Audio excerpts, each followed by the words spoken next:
All right, good morning, folks. We are headed to the north of South Korea today.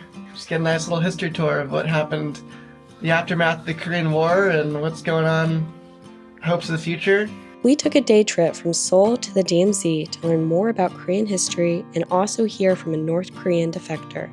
The Demilitarized Zone was created in 1953 to prevent further combat between North and South Korea during the Korean War. The DMZ is a 2.5-mile wide area that runs between the two countries. Even though the Korean War combat ended in 1953 with the signing of the Korean Armistice Agreement, the war is not technically over, since there has never been a peace treaty signed. So come with us on our day trip to the DMZ.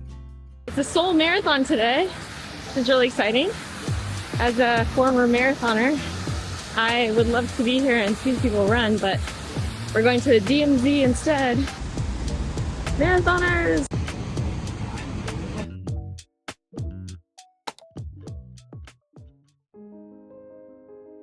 The Korean War broke out in 1950 when 75,000 North Korean troops backed by the Soviet Union invaded South Korea and quickly overtook Seoul and proceeded south until the only remaining stronghold in South Korea was the Pusan perimeter. The UN voted to repel the invasion, and countries sent in troops from around the world.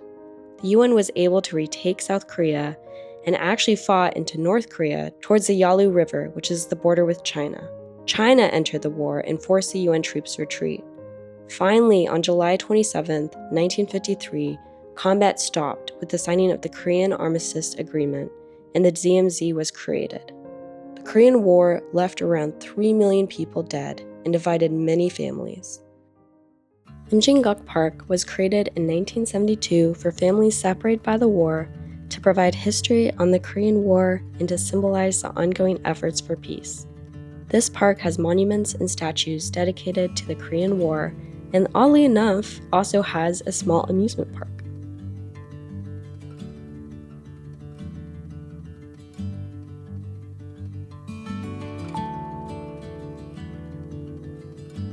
That train was the last train, or was heading to Pyongyang on June 25th, 1950, right before the war started. Never made it. So I think we're headed finally now into the DMZ and then into the tunnel.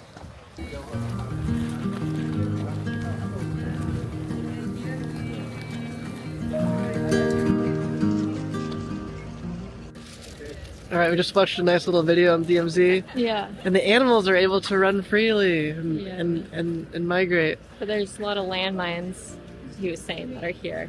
Yeah, it's really interesting history.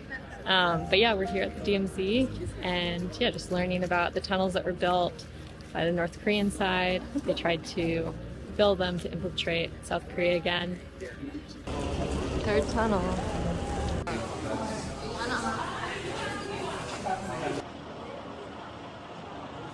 So we just did the tunnel walk, and you basically walk down into the tunnel. You walk by this narrow section of the tunnel that was created by the North Koreans, and it's a little claustrophobic. It's not too bad, but there's a lot of people down there. You have to bend over, and you have a hard hat. And yeah, it's just incredible that they built it without being detected, but makes sense. You're really far underground.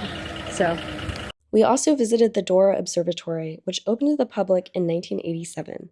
You could actually hear the North Korean radio broadcasts through the speakers. It was really weird. We weren't allowed to film towards North Korea, which seems to be a new rule. Alright, we're leaving the border. We can only film this way, towards the south. They're playing some propaganda. They're playing some music towards the border. But the lady in there was saying that you could see some kids playing on the bike. It was like a school, it was like elementary school. You could see. Unification Village was the last stop on our tour. It was created in the 1970s to try to help rebuild border areas after the Korean War. It has a small population of mostly elderly people and is known for its agricultural products. what do you think of the DMZ? It's a weird place. Even more spooky in winter. Yeah. We didn't film the Q&A to protect the North Korean defector's identity, but we'll share our takeaways from the conversation. She escaped North Korea by crossing the Yulu River into China and then made her way to Thailand before being able to come to South Korea. We'll share our observations now. Her mother and sisters escaped as well. So yeah, I thought it was really good to hear her perspective.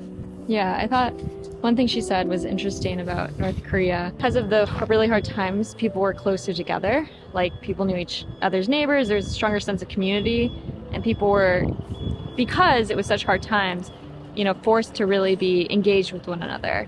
Versus in South Korea, everyone keeps more to themselves, but it's obviously an easier way of life, and people much more comfortable and free. However, it's just like people don't talk to their neighbors here. people keep to themselves here. She also said when she was living in North Korea, she thought everywhere was kind of like this. She didn't know that there was, other countries were different than what she experienced in North Korea. So when her family found that out, then they wanted to escape. She said the way that they portrayed the Korean War was that South Korea invaded North Korea, which is not the case. North Korea invaded South Korea. So yeah, she said when she came, to South Korea, it was, a lot of things were shocking to her. We were originally kind of on the fence of like, should we do the DMZ tour, should we not? Well, you really want to go to the JSA if we're going to do it. And it's like, no, well, the JSA's been closed since 2023. Some American military person ran over to the other side, and it's been suspended ever since.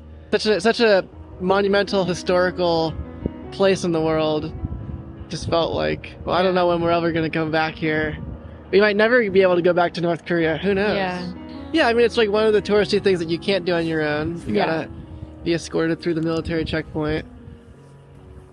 And it's also like the dead of winter. I don't know if it's the dead of winter. It's like it's almost spring. It's almost spring, but it like makes it even more dreary and woo. all the trees are dead, And he was saying there's also like landmines. You could actually see the signs for landmines alongside the roads. So because this whole area was a war zone, and yeah, it's still very, very hostile place to be. Yeah. So I don't know. I would say do it if you're interested in Korean history. Yeah. It's a significant place to be. All right, we're heading back to Seoul. Only a couple more days here in this beautiful city.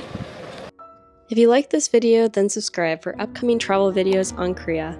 Comment below if you would ever visit the DMZ. Thanks for watching.